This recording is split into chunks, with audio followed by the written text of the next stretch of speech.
Darmanin qui a dit, je cite, « Je m'étonne que l'extrême gauche préfère se tenir du côté de ce délinquant étranger plutôt que de la police d'une manière générale ».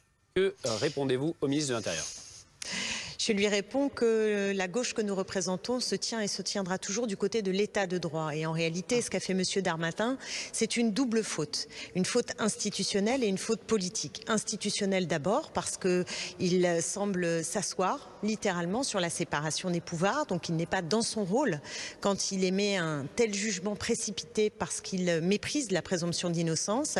Et par ailleurs, il commet une faute politique parce que ce qu'il dit immédiatement, c'est cette petite musique qu'il semble avoir de plus en plus en tête, alors que je rappelle qu'Emmanuel Macron, en tout cas la première fois, avait été élu pour faire barrage à Marine Le Pen et à l'extrême droite. Cette fois-ci, une nouvelle fois, Emmanuel Macron l'a remporté parce qu'il y a en France une majorité, en tout cas parmi les électeurs, forte, qui ne veut pas de l'extrême droite au pouvoir. Et pourtant, on se rend compte que ce gouvernement, chaque jour, marche un peu plus dans les idées qui sont venus polluer notre débat public. Et là, en l'occurrence, on voit bien qu'il a voulu mener une bataille pour donner à voir une forme de course qu'il mène avec l'extrême droite. On se souvient qu'il avait dit à Marine Le Pen qu'elle n'était pas assez ferme, qu'elle manquait de fermeté.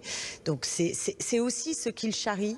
Monsieur Darmanin dans cette sombre histoire. Voilà. Et à côté de tout ça, de toutes ces polémiques, il faudrait quand même qu'on puisse aborder les sujets de fond, parce que les relations entre la police et la population sont chaque jour plus complexes, plus difficiles, et que pour les apaiser, non seulement il faut en revenir à une police de proximité, mais il faut également que les violences policières soient enfin punies réellement. Et donc il y a un immense chantier pour redonner toute sa force républicaine à nos forces de police.